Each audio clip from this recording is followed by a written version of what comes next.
최고의 이 세상에서 느낄 수 있는 최고의 행복을 경험해 봤지만 그것도 깨달음에 이렇게 안 된 거죠. 그죠? 그것도 열반이 아니라는 것을 이제 깨달으셨고, 그래서 이제 그 반대로 어떻게 했느냐 하면 이제는 정말 극한의 고행을 통해서 깨달음이 일어나는지를 한번 이제 검토를 하게 된 거죠. 그런 수행을 하게 된 거죠. 그래서 이제 감각적 욕망 아니라 이제 삼매를 통해서 이제 그 당대에 가장 뛰어난 그런 삼매를 통해서 이제 괴로움이 소멸할 수 있는지를 해봤지만 그건 아니니까 다음에는 이제 고행을 하게 됩니다. 이 고행 중에 제일 힘든 고행이 뭐겠어요? 여러분이 제일 힘든 건 뭐냐 하면 굶는 거하고, 그죠? 왜냐하면 이게 그냥 단순히 고통스러운 것도 있지만 이거는 생명하고 관계가 있어서 더 그렇거든요. 이제 굶는 거하고 또 하나가 뭐겠어요? 숨을 참는 거. 이 두 가지가, 숨이라는 거는 음식은 그래도 오래 참는 사람은 한 달 넘게 안 먹어도 사는 사람도 있잖아요. 근데 숨은 아무리 오래 가도 10분을 넘기는 사람은 잘 없을 거예요. 그러니까 이제 이 음식과 숨을 참음으로써 거기서 이제 극한의 고통을 경험하게 되고, 그걸 통해서 혹시나 깨달음이 일어나는지를 검토하게 됩니다. 그때 당시에, 인도 당시에는 여러 가지 고행의 형태가 있었어요. 가시밭에 누워 있다거나 이렇게 가시 이런 거 있는데 누워 있기도 하고, 째찍으로 맞기도 하고, 온갖, 어떤 사람은 이렇게 손을 들고 평생 있는 사람도 있고, 그래서 실제로 인도에 보면 이래갖고 이 팔이 굳어가지고 이래 나무 토막처럼 된 그런 사진도 내본 적이 있거든요. 그러니까 그런 식으로 이제 그렇게 해서 자기가 마치 깨달음 얻은 것처럼 아란이 되는 것처럼 이렇게 생각하는 사람도 있었다는 거예요. 그게 가능하다고. 그런데 이제 부처님께서도 마찬가지로 그런 거는 이제 그렇게 극심한 고행은 아니었는데, 처음에는 이제 숨을 참는 수행을 하셔서 숨을 정말 극한까지 참아봤지만 그것도 한계가 있었고, 그러니까 그 다음에는 뭘 하느냐 하면 음식을 줄이기 시작하는 거죠. 단식을 하기 시작을 해요. 그래서 나중에는 이제 콩 한 쪼가리로 얼마 사고 이러다가, 우리 익숙한 그 상이 뭡니까? 그 고행상이라고 보셨죠? 그러니까 살이 다 말라가지고 뼈만 남은 그 사진, 그게 이제 극도로 단식을 하면서 생긴 모양이거든요. 그래서 그렇게까지 고행을 했는데도 부처님께서, 그러니까 이게 어떻게 보면 그때 이제 부처님께서 이런 말씀을 하세요. 이게 그 괴로움의 끝이다. 이거보다 더한 괴로움을 겪을 수 있는 사람은 이 3계는 없다.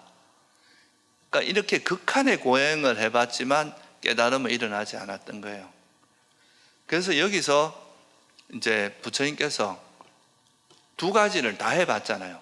세속에서 가장 이렇게 행복하다는 그런 것도, 최상의 행복도 경험해 보셨고, 또 그 반대로 극한의 그 괴로움, 그것도 경험해 봤지만 이 두 가지 어느 것도 괴로움에서 벗어나게 하거나 열반에 이르게 하지 못한다는 것을, 오히려 이 고행 같은 경우는 몸만 고통스럽게 하고 마음만 수고롭게 할 뿐이지 아무런 깨달음에 도움되지 않는다는 것을 이제 발견하신 거죠. 그러면 이제 여기서 부처님께서 이제 근본적인 질문이 생길 수 있어요. 내가 살면서 정말 최고의 행복을 경험해 봤지만 그것도 열반하고는 괴로움의 소멸하고는 관계가 없더라. 그렇다고 또 그럼 그 반대로 정말 극한의 고통, 그것도 경험해 봤지만 이것도 깨달음에 이르게는 하지 못하더라. 그러면 우리가 여기서 결국 그러면 이거는 이제 어찌 보면은 우리가 외적으로 이래 행복이나 그 괴로움을 경험해도 괴로움의 소멸에 이르지 못한다면 뭔가 이게 근원적으로 이 존재가 가지고 있는 근원적인 문제가 아닐까. 그러니까 오히려 나라는 존재 자체가 본질적으로 가지고 있는 뭔가 한계가 있지 않을까. 그러니까 내가 태어나서 최고의 행복도 경험해봤고 최고의 고통도 경험해봤는데 이거 갖고 해결이 안 된다면은 뭔가 태어남 자체, 존재 자체가 뭔가 가지고 있는 문제가 있지 않을까, 이렇게 이제 생각이 될 수도 있지 않겠어요, 그죠? 그래서 이때 이제 부처님께서 인식의 전환이 일어납니다. 뭔가 이런 걸로 할 게 아니라 나라는 존재가 실제로 뭔지, 나라는 존재의 본질을 좀 명확히 이해하는 걸로 이제 방향을 전환해 하신 거죠. 그러니까 뭔가 현상에 빠지는 게 아니라 나라는, 이게 태어나서 아무리 그걸 해도 안 된다는 것은 나라는 존재 자체가 가지고 있는 뭔가 나라는 존재를 먼저 연구를 해봐야 되겠다. 존재 자체에 뭔가 문제가 있을 수도 있기 때문에, 그래서 이 나라는 존재에 대해서 이제 모색을 하는데, 그럼 나라는 존재를 이해하려면 어떻게 해야 됩니까? 나라는 존재를 관찰을 하고 정확히 그 나라는 존재의 실상에 대한 통찰을 해야 되는데, 이를 위해서는 뭐가 필요하겠어요? 우리 마음이 이렇게 너무 즐거움에 빠지거나 감각적인 즐거움에 빠지거나 또는 이런 고행을 통해 가지고 마음이 너무 이렇게 불편하고 고통이 있는 이런 상태에서 내가 나란 존재의 실상을 보는 것은 불가능하겠죠, 그죠? 마음이 어지러우니까.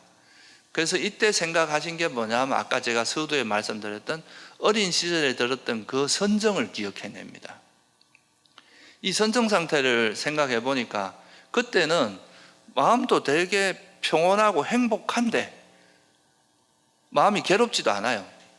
괴롭지도 않고 고통스럽지도 않아. 마음은 너무 행복하고 좋은데, 그렇다고 해서 마음이 감각적 욕망에 물들어 있는 마음도 아니었던 거예요. 감각적 욕망에 물들어 있는 마음은 이제 우리를 어지럽게 하지만 이 선정이라고 하는 감각적 욕망으로부터 벗어나서 얻어지는 거기 때문에, 그래서 그거를 착안하게 됩니다. 여기서 지금까지 우리가 행복이라고 하는 건 주로 이제 그런 감각적인 행복이나 이런 것만 생각을 했고, 그리고 이제 괴로움이라는 것은 이제 고통 이런 걸 생각했는데, 그런 것들이 어릴 때 들었던 그 초선, 그러니까 선정의 마음 상태를 생각해 보니까 이 마음을 이용해서 내가 나라는 존재를 명확히 통찰하는 쪽으로 간다면 이것이 바로 깨달음의 길이 되지 않을까라고 깊이 이제 사유를 하게 됩니다. 새로운 길을 모색하는 거죠, 그죠? 그래서 이때 이제 부처님께서 뭐라고 결론을 내리느냐 하면, 이게 이제 사자가 긴경이라는 마지막 니까에 보면 경전에 나오는데, 색계 초선이 이게 바로 내 어린 시절에 경험했던 그것이 깨달음을 위한 길이다. 이 행복은 감각적 욕망과도 상관없고 해로운 법들과도 상관없는데 그것을 내가 왜 두려워하겠는가? 이것이 바로 깨달음의 길이 될 수 있다. 이 자체가 깨달음이라는 게 아니라 이런 선정의 마음 상태를 활용해서 이 마음을 통해서 내가 나라는 존재의 실상을 통찰하는데 활용할 수는 있더라. 이렇게 이제 이해하게 된 거죠. 그래서 여기서 두 가지 중요한 어떤 이제 수행 팔정도를 우리가 이야기할 때 중요한 두 가지 포인트가 나오는 거죠. 하나는 이게 이제 소위 말해서 삼매라고 하는, 바른 삼매라고 하는 어린 시절에 들었던 그 초선. 물론 아까 제가 아까 설명드렸던 알라라 깔라마라 라마부 두 분의 서성이 있잖아요. 외도 서성. 그 두 분이 들었던 것도 삼매는 맞습니다. 근데 이건 제가 여기서 설명드리기는 조금 복잡해서 생략을 하겠는데, 이 두 분이 들었던 삼매도 삼매는 맞는데, 이 삼매는 어찌 보면은 이제 단순한 집중의 어떤 형태였다면, 부처님께서 들었던 선정은 이게 좀 그 지혜로서 감각적 욕망이라고 하는 걸 내려놓음으로써 가는 선정, 그게 좀 달라요. 그래서 어쨌든 이 선정의 상태라는 것이 이게 수행에 있어서 이제 중요한 기반이 된다는 걸 발견하신 거죠. 우리가 보통은 이제 아까 말씀드렸듯이 이게 이제 중도라는 말이 나오게 된 계기가 여기서 나옵니다. 아까 말씀드렸듯이 보통 우리가 세속에서 행복이라 그러면 뭡니까? 우리가 행복하다고 하는 것은 뭘 보통 이야기합니까? 뭐 맛있는 거 먹고, 그죠? 뭐 좋은 사람 만나서 즐겁고 행복하고, 그러니까 이게 소위 말해서 감각적인 즐거움이 많으면 행복이라고 생각한단 말이에요. 근데 그래서 부처님께서도 보통 사람들이 감각적 욕망의 행복밖에 모른다는 거예요. 근데 이 감각적 욕망을 벗어남으로써, 욕망을 내려놓음으로써 들어가는 어떤 일어나는 행복이 있는데, 이걸 우리가 출리의 행복이라 그러기도 하고 벗어남의 행복이라고도 합니다. 이거는 그러니까 세속 사람들은 잘 모르지만, 잘 모르는데, 이 벗어남의 행복이라는 게 대표적인, 출리의 행복의 대표적인 게 바로 선정입니다. 그러니까 이 삼매라는 상태는, 아까 감각적 욕망의 행복은 어떻다 그랬습니까? 하고 나면 허전하잖아요. 공허하잖아요. 우리가 연예인들이 그런 말 많이 하잖아요. 막 무대에서 정말 막 화려하게 이렇게 할 때 막 환호성 듣고 이러면 막 그 엄청난 희열이 일어나는데, 막상 무대 뒤로 들어가면 그 막 정말 공허하고 외롭고 이런 걸 느낀다고 하잖아요. 그런데 이런 욕망을 내려놓음으로써 생기는 이 벗어남의 행복은 그런 게 없어요. 오히려 만족스럽고 굉장히 마음도 차분하면서도 고요하면서도 우리를 되게 행복하게 해주는 그런 마음 상태인 거예요. 그래서 근데 고행이라는 거는 우리를 굉장히, 우리 마음을 어지럽게 하고 굉장히 힘들게 하고, 감각적 욕망은 행복하긴 한데 우리 마음을 들뜨게 하는 거죠. 들뜨고 안정되지 못하게 하는. 근데 이 벗어남의 행복은 이 감각적 욕망에도 벗어났고, 그렇다고 고행할 때처럼 내 마음이 괴롭지도 않으면서도 마음이 아주 고요하고 깨끗한 그런 상태라는 거예요. 그래서 이런 마음 상태를 이용한다면 수행할 때 굳이 내가 괴로움을 겪으면서 수행할 필요도 없다 이거죠. 수행하면서 왜 계속 괴로움을 겪으면서 수행해야 되냐 이거죠. 그렇다고 감각적인 즐거움에 빠지다 보면 그게 탐닉하다 보면 오히려 수행이고 뭐고 그게 빠져버리잖아요. 그러니까 이 감각적 욕망에 빠지는 것도 아니고, 그렇다고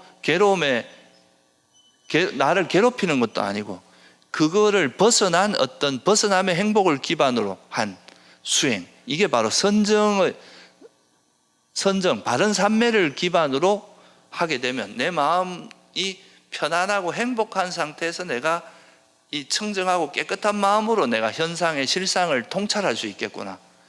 그래서 이거를 이제 깨달음의 길이라고 생각을 하신 겁니다. 이런 의미에서 바른 삼매를 기반으로 해서 지혜를 닦는 이런 방식으로 수행을 하는 거기 때문에 이게 바로 중도라고 이야기한 겁니다. 어느 한쪽에도 치우치지 않고, 감각적 욕망에도 빠지지 않고, 그렇다고 괴로움, 고행에도 빠지지 않으면서 그 벗어남의 행복, 삼매를 활용해서 수행하는 방법이라고 해서 이거 이제 중도라는 표현을 쓰기도 해요. 그래서 첫째는 이제 이런 삼매라는 개념이, 바른 삼매, 그러니까 선정이라는 개념이 여기서 나오게 되고요. 또 하나는 뭐냐 하면은, 이 바른 삼매에 대해서는 제가 나중에 이제 점차, 그러니까 바른 삼매하고 외도의 삼매의 차이가 뭔지는 나중에 이제 삼매를 설명할 때 자세히 설명을 드리겠습니다. 어쨌든 지금은 그 정도만 이해하시면 좋을 것 같고요. 또 하나는 이 삼매를 이제 우리 마음, 삼매는 결국 뭐냐 하면 욕망도 벗어버리고, 우리가 괴로움이 일어날 땐 주로 뭐가 일어납니까? 화가 나잖아요, 그죠? 괴로운 느낌이 있을 때는 화가 나고, 감각적인 즐거움이 있을 땐 여기 달라붙는 집착이 있단 말이에요. 그러니까 이건 다시 말하면 욕망이, 탐욕이나 그런 집착이나 화를 벗어난 마음 상태라는 거거든요. 그러니까 마음이 굉장히 균형 잡혀 있고 청정하고 깨끗하고 이런 마음 상태가 돼요. 선정에 들어간 마음은. 그러니까 이런 마음으로 우리가 현상을 바라보게 되면 그 현상을 있는 그대로, 보통은 우리가 내가 보고 싶은 건 보고 보기 싫은 건 안 보잖아요, 그죠? 이렇게 보면 진리에 접근할 수가 없다는 거죠. 나를 정확히 이해할 수, 있는 그대로 이해할 수 없다.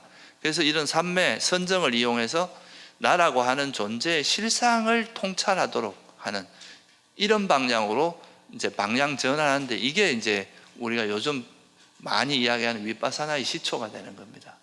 이게 바로 자기를 관찰하는 수행이 되는 겁니다. 이게 이제 지혜를 개발하는, 그러니까 나라고 하는 존재, 모든 여러분이 겪는 모든 괴로움이 다 어디서부터 시작됩니까? 나로부터 시작되잖아요. 내가 없으면 괴로움도 없고 뭐 행복도 없을 거 아니에요, 그죠? 괴로움을 겪는 주체가 나기 때문에 결국 나에 대한 이해가 없이 괴로움에서 소멸한다는 건 불가능하다고 보신 거예요. 그래서 이제 나를 철저히 통찰하는 것이 이제 괴로움을 소멸하는 길이 될 수 있을 거라고 봤고, 그리고 여기서 또 이런 나를 있는 그대로 보기 위한 수단이 뭐냐 하면 내 마음이 오염되어 있으면 안 된다 이거죠. 그러니까 내 마음이 정말 청정하고 안정되고 고요하고 집중되어 있을 때 이걸 있는 그대로 볼 수 있다. 그래서 이렇게 할 수 있는 마음 상태가 바로 선정이라는 거예요. 그래서 여기서 이제 부처님께서 이런 그 고행도 해보고 외도의 삼매도 경험해봤지만 여기서 발견하신 것은 뭐냐 하면 어린 시절에 경험했던 그 선정, 그 선정을 이용해서 나라는 존재의 실상을 꿰뚫어서 통찰하는 것이 괴로움의 소멸의 길이 될 수 있겠다. 그래서 이걸 한번 해보자 이렇게 이제 결정을 하신 거죠. 그래서 이제 당신께서 그때 이제 고행을 멈추게 됩니다. 이제는 더 이상 고행을 하는 건 의미가 없다. 내가 극한까지 가봤지만 깨달음은 일어나지 않았다. 그래서 고행을 멈추고 이제 가고 어린 시절에 그 선정에 들 때의 그 상태는 내 몸이 그렇게 막 힘들고 여유고 이런 상태에서는 선정에 들 수 없다는 거죠. 그러니까 일단 기력을 회복해야 돼. 이런 몸으로선 이제 선정에 들 수 없다. 실제로 이제 여러분이 나중에 수행을 해보시면 삼매 선정에 드는 것도 에너지가 필요합니다. 정신적인 에너지가 필요하기 때문에 육체가 너무 쇠약하면 이런 선정에 들 수가 없어요. 그래서 부처님께서도 그때 당시에 이제 그거를 파악하시고 기력을 회복해서 그때 뭐 여러분 다 아시는 뭡니까? 수자타가 준 우유죽도 먹고 이렇게 기력을 회복하신 거예요. 그래서 이제 홀로 보드가야라고 하는 그쪽으로 가서 거기 이제 보리수 아래 앉아서 내가 이 나를 철저히 이제 알 때까지 일어나지 않겠다 하고 깨달음이 일어나기 전에 일어나지 않겠다고 결심하면서 앉는 장면이 나오잖아요, 그죠? 그래서 이제 그때 이제 소위 말해서 중도라는 것이 이제 그때 처음으로 나오게 된 거죠. 중도라는 그 시발점이 거기에서 이루어진 거고요. 그리고 이제 그때 당시에 부처님께서 이제 그 고행을 하실 때 출가할 때 그 같이 있던 신하들이 이제 그 부처님을 시봉했거든요. 다섯 명의 수행자들이. 그러니까 6명이 같이 이제 고행을 하고 부처님께서 이제 고행을 해서 깨달아 보면 자기도 배우겠다고 옆에 같이 있었는데, 근데 부처님께서 갑자기 뭐 음식을 드시고 기력을 회복하고 이러니까 타락했다 그러면서 막 욕을 하는 거죠. 비난을 하는 거예요. 그러면 사실 보통 사람들 같으면 6년간 고행을 했는데 고행하다가 내가 이걸 버리면 남들의 비난이 두렵고 내가 원래 해오던 전통에서 벗어나는 것에 대한 두려움도 있을 거 아니에요, 그죠? 사람들은 어떤 집단에 소속되어 있을 때 되게 안정감을 느끼거든요. 거기서 이래 벗어나는 것은 되게 두려워하거든요. 그래서 6년간 고행을 하고 인도 당시에는 고행을 해야 그게 수행자라고 생각하는 분위기였어요. 그런데 거기서 고행을 멈추고 다시 어떤 그 몸을 기력을 회복해서 음식을 드시고 수행의 방향을 바꾼다는 것은 굉장히 큰 용기가 필요했을 거라고 보이거든요. 그렇잖아요, 그죠? 지금 우리나라가 예를 들어서 막 주류가 뭐 예를 들어 선종이나 이런 건데 여기서 다른 뭔가를 한다는 것은 눈치가 보이고 자기가 어떻게 보면 주류에서 벗어나는 거이기도 하잖아요, 그죠? 그런데 그걸 한다는 것은 여기서도 우리가 알 수 있는 것은 부처님의 목적은 뭐밖에 없다는 걸 알 수 있어요. 진리를 추구하는 구도자로서 초심을 절대 잃지 않는 거예요. 그러니까 괴로움의 소멸이라는 그 목적을 이루기 전에 남들의 비난이나 남들의 시선을 신경 쓰는 분이 아니었다는 거죠.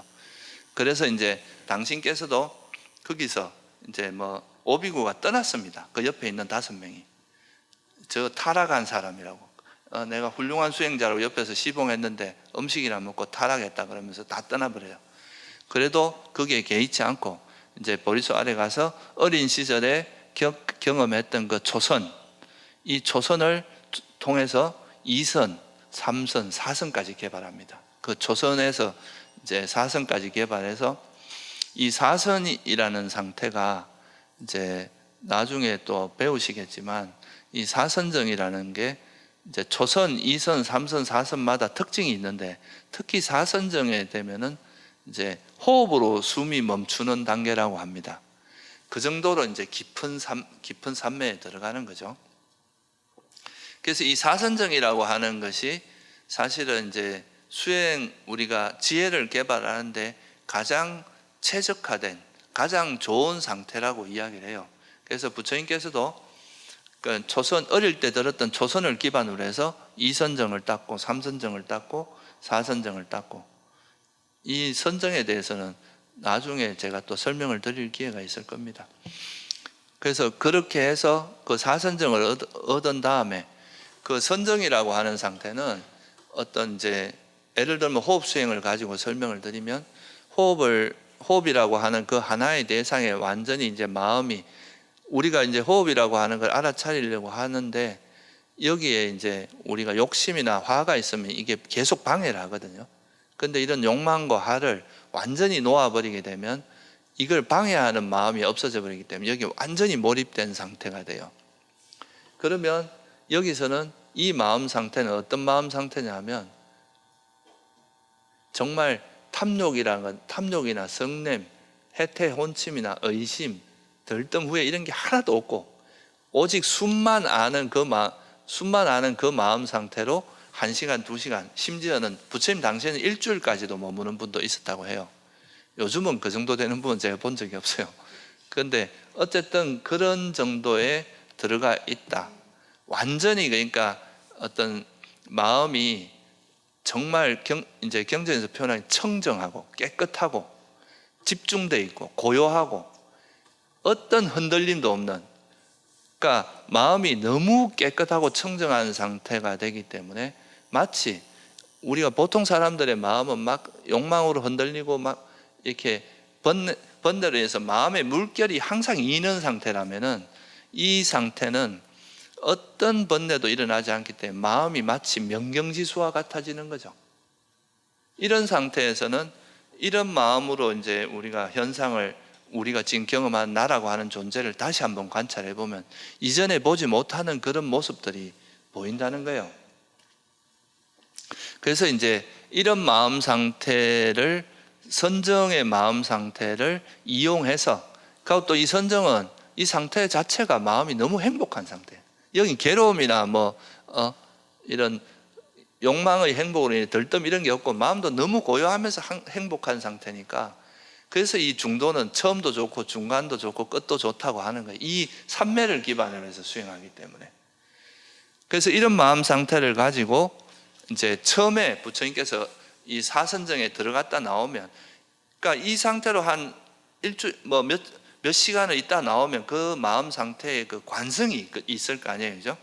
이 관성이 그대로 가는데 이 마음을 어디로 돌렸느냐 하면 첫 번째는 이제 내가 지금 현재는 존재하고 있어요. 여러분도 존재하고 있잖아요, 그죠? 근데 내가 과거에도 존재했을까? 이런 우리가 의문을 가질 수 있잖아요, 그죠? 여러분이 과거에도 있었는지 아니면 현재만 있는 건지 미래에도 존재할 건지 이런 거에 대한 의심이 있을 수 있잖아요. 이런 거를 부처님께서 경전에 보면 이제 그 16가지 의심이라고 있어요. 내가 과거에 뭐 어땠고 현재는 어디서부터 왔으며 어디로 갈 것이고 이런 거에 대한 의문들이 있는데, 제일 먼저 나라는 존재에 대해서 깊이 연구를 이제 통찰을 하시면서 제일 먼저 이 선정의 힘을 이용해서 현재 나라는 존재가 현재만 있었나 과거에도 있었나 이렇게 이제 거슬러 가 보니까 현재만 있었던 게 아니라 과거에도 있었고 한생 두생 세 이래가 셀 수 없는 과거 전생을 돌아보는, 그걸 무슨 신통이라고 합니까? 그게 바로 숙명통입니다. 이거는 과거에 자기가 살았던 그 과거의 모습을 기억해내는 거예요. 그게 숙명통입니다. 여러분도 지금 다 지나갔지만 어린 모습을 이렇게 가만히 앉아서 곰곰이 생각해서 하다 보면 기억해낼 수 있잖아요, 그죠? 이게 이제 삼매의 힘이 강한 사람은 이거를 기억해낼 수 있는 힘이 보통 사람보다 훨씬 강한 거예요. 이 선정의 힘이 있는 사람들은. 그래서 이제 과거에도 내가 존재했고, 과거에 어떤 모습으로, 어떤 종족으로, 어떤 얼굴을 가지고 존재했고, 이런 거를 찾아 나가게 됩니다. 그래서 이게 바로 뭐냐 하면, 나라고 하는 존재가 현재에만 있었던 게 아니라 과거부터 계속 이어져 왔다는 것, 이거를 이제 첫 번째로 발견하고 이제 통찰하신 것, 이게 이제 숙명통입니다. 그리고 나라고 하는 존재가 단순히 뭐 어떤 실체가 있었던 게 아니라 그냥 물질적인 몸과 그 몸을 의지해서 일어나는 마음의 연속으로 왔다는 것, 이거를 이제 보게 되고요. 그리고 그 다음에 다시 이게 이제 초야라 그래요. 이제 저녁 6시부터 저녁 10시까지 이때 일어난 일이라고 합니다. 그 10시부터 새벽 2시까지 사이에 뭐가 일어나냐 하면은 이제 천안통이라고 하는, 그렇다면은 과거부터 이렇게 있어 왔으면 도대체 이게 어떻게 해서 태어나고 죽고 했는 그 원인이 뭔가? 내가 과거에도 있고 현재에도 있었다면 이걸 연결해 주는 고리가 있었을 거 아니에요, 그죠? 예를 들자면 힌두교나 이런 데처럼 뭔가 나라는 게 있어갖고 이게 이렇게 계속 이동한다, 이렇게 볼 수도 있을 거 아니에요, 그죠? 보통 그렇게 이야기하잖아요. 우파니샤드에서는 그렇게 이야기합니다. 옷을 갈아입듯이. 우리나라에서도 그렇게 이야기하는 사람이 있는데 그게 사실 우파니샤드에 나온 이야기입니다. 그 불교적인 이야기는 아니에요. 그러니까 이렇게 마치 어떤 사람은 그대로인데 옷만 갈아입는다, 이거는 이제 자아가 있다는 이야기입니다. 그런데 부처님께서 보시니까 과거에 있는 존재가 또 이어지고 과거 생에서 다시 태어나고 하는 그 원인이 업과 업의 결과더라는 거예요. 그러니까 업에 의해서 태어나게 되고 그 업을 지탱하는 것은 가래더라, 집착이더라, 이걸 발견해. 그게 바로 천안통입니다. 그 천안통을 통해서 이제 이 존재들이 어떻게 해서 태어나고 죽고 하는 그거를 발견하신 거죠. 그거를 이제 보게 되신 거고. 그러니까 이제 그러고 나서 보니까 뭐를 알 수 있느냐 하면은 결국 존재라고 하는 것은 뭐예요? 어떤 가래와 업에 의해서 업이라는 조건이 있을 때 태어났다가 또 그 생에서 지은 업과 가래가 있으면 또 태어나고, 이런 이제 업과 가래라는 그 동력으로 태어나고 죽고 하는 것이 반복되는 게 우리 존재의 삶이더라. 그러면 이거는 결국은 뭐냐 하면 좀 전문적으로 이야기하면 이 나라고 하는 존재가 형성된 거더라. 그러니까 조건에서 그러니까 형성된 존재라는 거예요. 그게 무슨 말인지, 이게 되게 이제 불교에서는 중요한 말인데, 조건에서 생겨났다, 이거를 이제 좀 불교의 전문용어로 하면 영기라고 이야기하는 겁니다. 조건에 의해서 만들어졌다. 이게 무슨 하늘에 조물주가 있어서 너 태어나 하고 만든 것도 아니고, 그렇다고 해서 우연히 태어나는 것도 아니고, 우연히 그냥 뭐 어쩌다 보니까 내가 뭐 어느 부모를 만나서 태어나고 이런 게 아니고, 또 그렇다고 해서 뭔가 나라는 실체가 있어서 그 실체가 옷을 갈아입듯이 이렇게 바뀌어지는 게 아니라, 마치 이렇게 촛불이 이렇게 일어났다가 꺼지고 다시 또 촛불이 일어나고 꺼지고 이렇게 이어지듯이, 나라고 하는 존재가 태어났다가 이렇게 계속 물질과 정신이 이제 변해가다가 그것이 죽으면 또 새로운 물질과 정신이 형성되고, 또 그것이 끝나면 또 새로운 물질과 정신, 이런 식으로 바뀌어 간다는 것을 이제 부처님께서 깨닫게 됩니다. 이게 이제 그 처음에 초야라고 해서 6시부터 10시까지에는 숙명통으로 과거부터 이어져 온 존재의 그걸 봤고, 그 다음에 오후 10시부터 새벽 2시까지 그때는 천안통을 얻어서 어떻게 존재들이 어떤 조건에서 태어나고 죽고 하는지를 통찰하신 거고, 그리고 새벽 2시부터 6시에 이제 이 진리를, 소위 말해서 이제 이 세상에 있는 모든 게 다 조건에 의해서 일어나는구나, 조건에 의해서 일어난 것은 영원합니까? 영원하지 않습니까? 만들어진 거는 무너지게 돼 있다 이거죠. 뭔가 조건에서 형성된 거는 조건이 바뀌면 바뀔 수밖에 없다는 거예요. 우리가 태어난 존재도 태어나는 게 뭔가 우리 몸은 바뀌지만 실체가 있는 게 아니라는 거죠.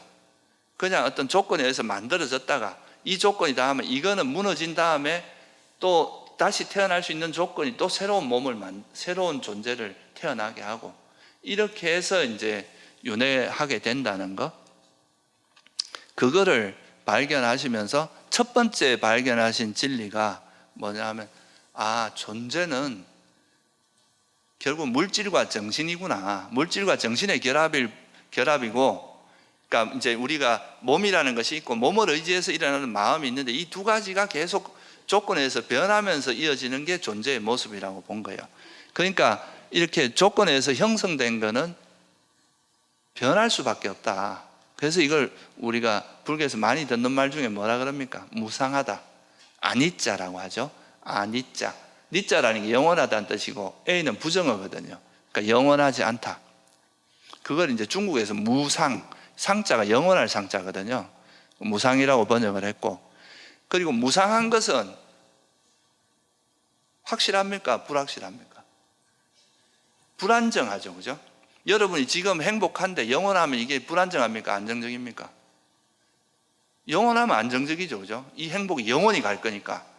근데 무상하다는 의미는 현재 상태가 영원하지 않다는 거, 언젠가는 무너진다는 의미잖아요. 그죠?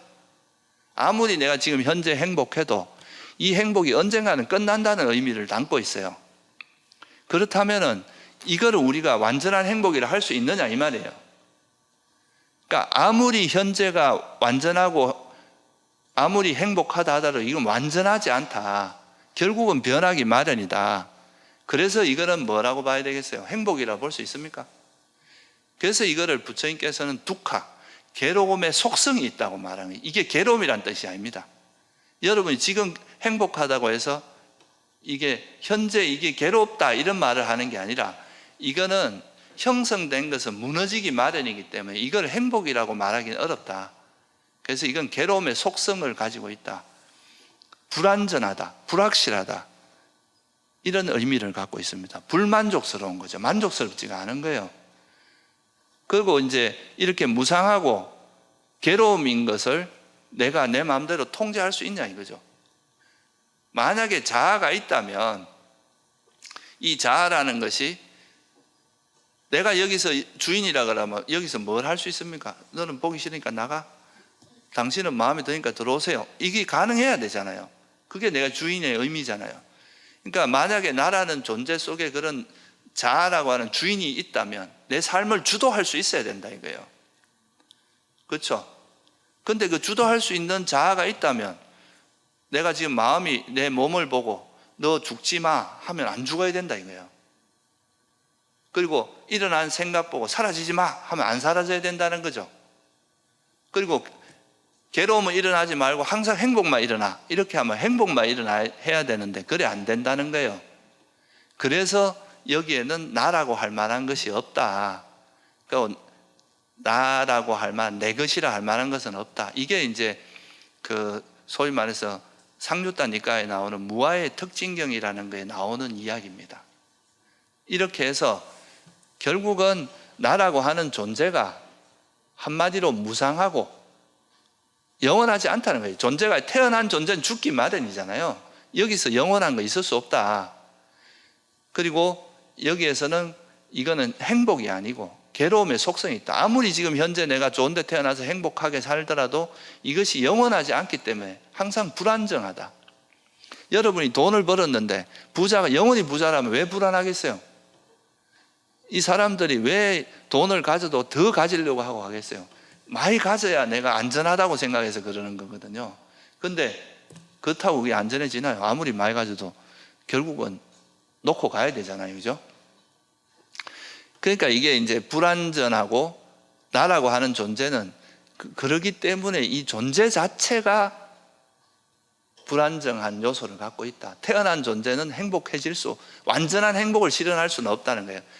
일시적인 행복은 가능하지만 영원히 행복한 것은 불가능해. 그래서 이건 나의 것도 아니고 나라고 할 수도 없고 내 것도 아니다. 이거를 한마디로 뭐라고 해요? 여기서 특히나 태어난 존재 자체는 괴로움의 속성이 있다, 결점이 있다, 결함이 있다 이 말입니다. 태어난 이상 결함을 가질 수밖에 없다. 태어난 존재는 죽을 수밖에 없고 병들 수밖에 없고 늙을 수밖에 없는 그런 결함을 가지고 있다. 영원히 행복할 수 있는 방법은 없다는 거죠. 태어난 존재는 죽을 수밖에 없기 때문에. 그래서 부처님께서는 존재 자체가 존재는 오온인데, 다시 말해 물질과 정신인데 존재 자체가 괴로움이다. 그러니까 태어난 존재 자체가 이미 한계를 가지고 있다. 태어나서 행복할 수 있는 방법은 없다. 이게 뭐예요? 이걸 한마디로 말한 게 고성제입니다. 그래서 부처님께서 발견하신 게, 나라고 하는 존재를 이제 숙명통이나 천안통이나 이제 이런 걸 통해서 통찰을 깊이 해보니까 결국 나라고 하는 존재가 내가 존재하면서 영원히 행복하기를 원하고 우리가 추구하고 있는데, 나라고 하는 존재가 가지고 있는 본질적인 한계가 있더라. 그거는 죽음으로부터 벗어날 수 없고 형성된 것은 무너지는 걸로부터 벗어날 수 없다. 그래서 이게 괴로움의 속성이 있다. 그래서 존재하면서 존재로 태어나는 것 자체가 괴로움이다. 그래서 12연계에 보면 태어남이 있기 때문에 노병사가 있고 슬픔, 비탄, 탄식, 육체적 고통, 정신적 고통이 있다. 이렇게 말씀하신 거예요. 그래서 이게 이제 고성제 이것이 존재 자체가 괴로움이구나. 그럼 이 존재가 왜 일어나는가 보니까 아까 이제 천안통에서 봤듯이 가래를 기반으로 해서 업이 있기 때문에 태어나요. 가래를 조건으로 태어남이 있고, 태어남이 있으면 괴로움이 있다. 그래서 가래를 조건으로 괴로움이 일어난다. 이게 이제 그 집성제의 내용이고요. 그렇다면은 가래라는 것이 소멸하면은 우리가 계속 태어나게 하는 동력이 가래이기 때문에, 가래가 소멸하면 더 이상 안 태어나게 될 거 아니에요, 그죠? 태어나지 않으면 괴로움이 일어날 일이 없잖아요. 그래서 태어나는 순간 그거는 이제 괴로움의 속성을 가질 수밖에 없기 때문에, 근데 가래가 있는 한은 태어날 수밖에 없다는 거예요. 내가 태어나기 싫다고 안 태어나는 게 아니고, 가래가 있는 한은 태어날 수밖에 없고 계속 윤회할 수밖에 없기 때문에 가래의 소멸이 괴로움의 소멸이다. 이게 뭐예요? 멸성제입니다. 그러면 여기서 우리가 또 하나가 나오겠죠? 가래를 어떻게 소멸할 것인가? 그죠? 가래를 소멸하는 방법은 결국은 우리가 집착하는 가장 대표적인 게 바로 나라고 하는 존재일 거 아니에요, 그죠? 그러면 이 존재 자체가 내가 나라고 할 만한 것이 없고, 또 이것 자체가 변하기 마련이고, 괴로움이라 이런 이제 진리를 통찰하게 되면 가래가 버려진다는 거죠. 그래서 우리가 나라는 존재의 실상을 통찰하는 그것이 지혜고, 그 지혜를 개발하기 위해서는 뭐가 필요하다는 거예요? 삼매가 필요하잖아요. 그게 바로 정이고, 그 삼매를 닦기 위해서는 또 계를 지키는 게 필요하잖아요. 그래서 이제 바른 견해와 바른 사유, 이거는 지혜에 해당하고, 정어, 정업, 정명이라고 바른 말, 바른 행위, 바른 생계, 이거는 계를 잘 지키는 거에 해당하고, 그걸 통해서 바르게 정진하고 바르게 기억하고 바른 삼매를 개발하는, 이게 이제 삼매에 해당합니다. 그래서 계정해를 닦음으로써 우리가 이 존재의 실상을 정확히 통찰함으로써 가래가 버려진다. 이렇게 이제 깨달으신 것이 바로 누진통이라고 하는 겁니다. 여기서 이렇게 깨달으니까 존재 자체가, 우리는 나라는 존재가 있고 이것이 영원히 행복하기를 바라는, 이렇게 영원할 거라고 생각하고 내 것이라 생각하고 행복이라 생각하니까 여기 달라붙어 있는 가래가 달라붙는 거예요. 그래서 계속 태어나고 싶고 계속 뭐가 되고 싶고 어떤 왕이 되고 싶고 부자가 되고 싶고 이런 마음이 계속 작동한다는 거죠. 근데 이게 이렇게 그 조건에서 만들어진 거는 변하기 마련이고 괴로움이고 내 것이라 할 만한 것이 없다는 것을 철저히 통찰하게 되면 여기 달라붙는 마음이 어떻게 된다는 거예요? 떨어질 수밖에 없다는 거죠. 내가 이걸 먹는데 이것이 뜨겁다면은, 이게 뜨거운 줄 모르면 계속 붙들고 핫뜨거 하는데, 이게 뜨거운 줄 알면 이제 이렇게 놓게 될 거 아니에요. 그럼 뜨거움이 완전히 사라질 거 아닙니까? 괴로움 원인이 없어졌으니까. 그래서 이것을 통찰하는 것이 이제 괴로움에서 벗어나는 방법이다. 그걸 하기 위해서는 우리가 부처님께서 했듯이 삼매를, 선정을 기반으로 해서 이 나라는 존재의 실상을 명확히 알고 봐야 된다. 부처님께서는 스스로 이렇게 말씀하십니다. 나는 누구한테 전해 들은 게 아니다. 그렇다고 누가 말하는 것을 듣고 안 것도 아니다. 전통에 의해서 전해진 걸 안 것도 아니다. 나는 스스로 알고 보는 자다. 그 스스로 알고 보는 게 뭐예요? 숙명통과 천안통과 누진통을 통해서 이걸 삼명이라고 합니다. 삼명, 세 가지의 지혜라고 해서 이 삼명을 가진 자다. 그래서 나는 삼명을 통해서 이 존재의 실상을 명확히 스스로 알고 봤다. 다른 사람들은 보통 인도 당시에 있었던 다른 스승들은 전해 들은 거 이렇게 이제 그걸 이제 부처님께서 장님 줄석이라고 한 겁니다. 한 번도 그렇게 스스로 알고 본 사람이 없는데 이렇다더라 이렇게 들어서 아는데 치고 들어가 보면 누구도 그걸 스스로 알고 봤다는 사람이 없다는 거예요. 그렇다면 이게 장님 줄석이지 뭐냐. 그렇지만 나는 그렇지 않다. 나는 스스로 알고 봤다. 그래서 이제 그 길을 제시하시면서 여러분들도 스스로 알고 볼 수 있다. 이렇게 이제 말씀하신 거죠. 그래서 이제 당신이 이렇게 삼명을 통해서 깨달은 바를 정리해서 설하신 것이 바로 이 사성제고, 당신이 이 사성제를 깨닫기 위해서 어떤 방법으로 수행했는지 당신이 걸어가신 그 길을 기준으로 해서 설한 게 바로 팔정도라는 거예요. 그래서 아까 말씀드렸듯이 첫째는 이제 우리가 부처님께서 하신 걸 보면 첫째는 이제 선정을 닦는 거에 대해 선정을 이용했잖아요. 그죠?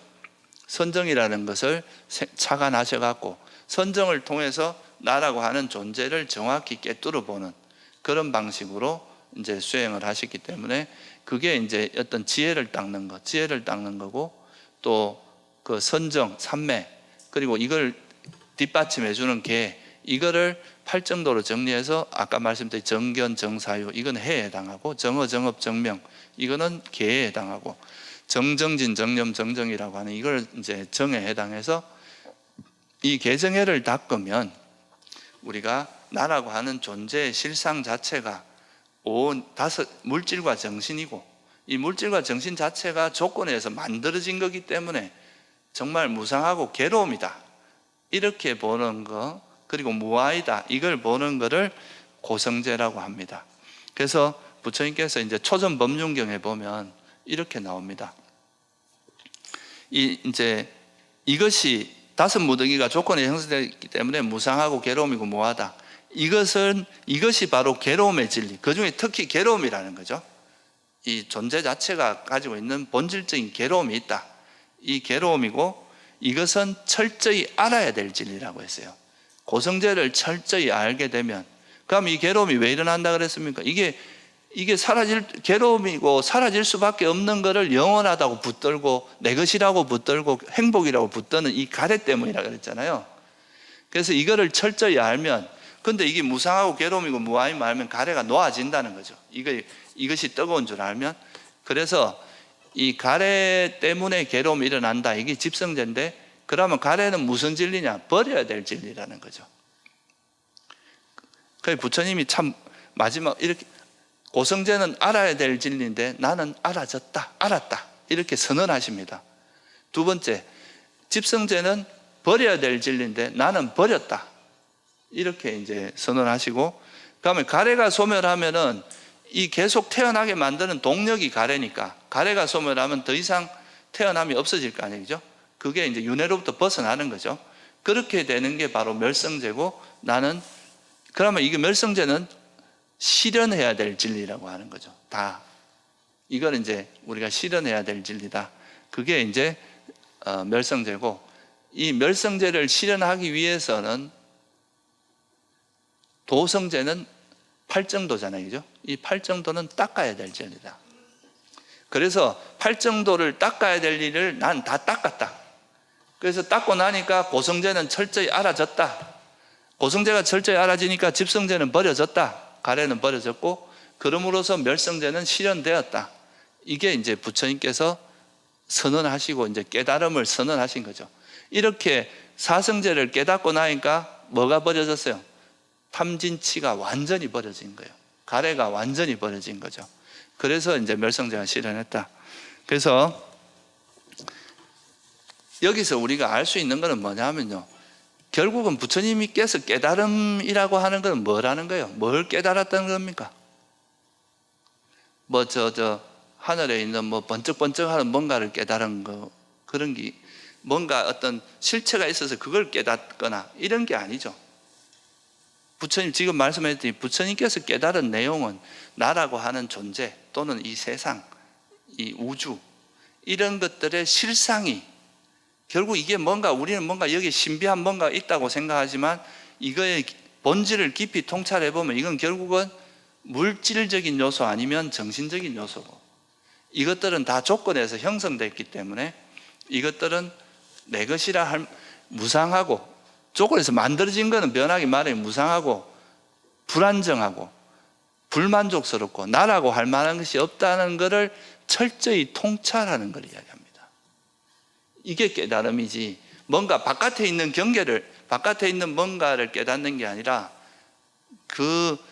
이 세상의 본질, 나라고 하는 존재의 본질을 명확히 깨닫는 것, 그거를 부처님께서는 깨달음이라고 한 거예요.